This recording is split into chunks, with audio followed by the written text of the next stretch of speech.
Queen Jezebel. Who was she?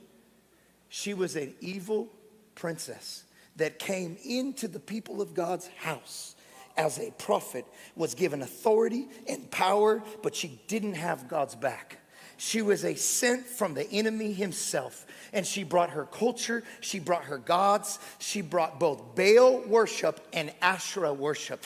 Baal was the masculine form of who they worship, and Asherah was the female form of who they worship. Both of them were fertility gods, fertility for the land and fertility for the womb. And what they would do is they would offer sacrifices to these gods. For Asherah and for Baal, they would offer baby sacrifices to the babies that were born from the temple prostitutes. And this was not happening in the world. This was happening in the church. And she led God's people. They had a temple here and an Asherah pole here. They had a prostitute there and a Holy Communion here. She was an inside job. The spirit of Balaam is an outside job. Mammon is an outside job, causing people in the church to come out here and be like the world. Jezebel is an inside job. She's a false prophet that wears sheep's clothing, but has fangs. Told you the seats are comfortable, coffee's good, pastor's handsome.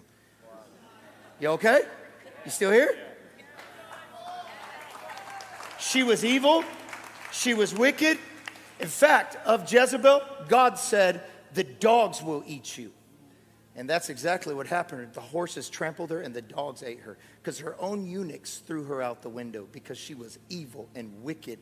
But the people of God allowed her to run and rule their city and their nation because we don't want to bother her. You know why they allowed her to do that? Because of moral relativism. Because what's true to Jezebel is true to Jezebel.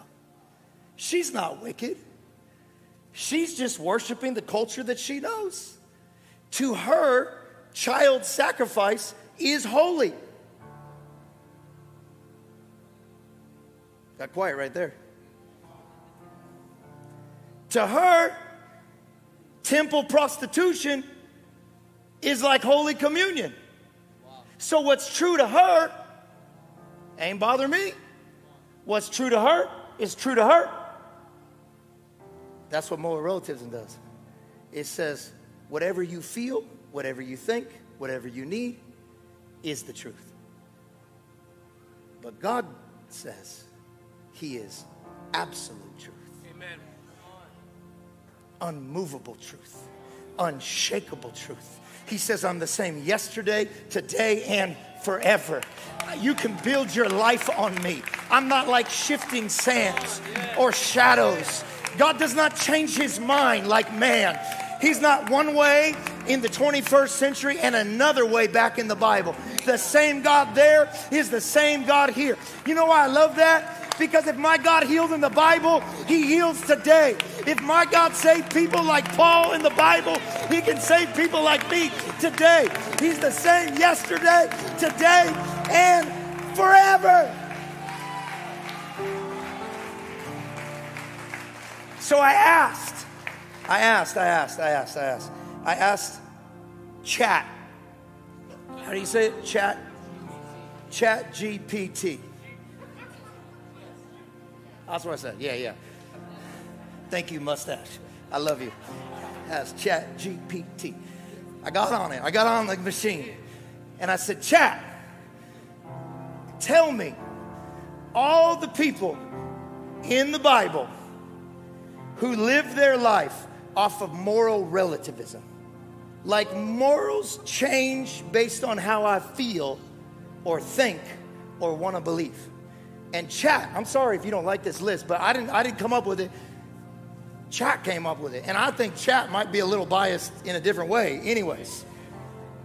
Here's what Chat came up with. You interested in this? Here's what Chat said. All the people in the Bible who live their life off of moral relativism. Truth that changes over time. King Saul, you know who he is, right? He's the man that feared man more than he feared God and lost his kingdom. And God said about Saul, I tear the kingdom from you. You were chosen, but you're no longer chosen. You know who else? Samson. Oh, I want her today to get a nice little haircut. This girl's hot. She's fly. She's looking better than my ex-wife who I lost.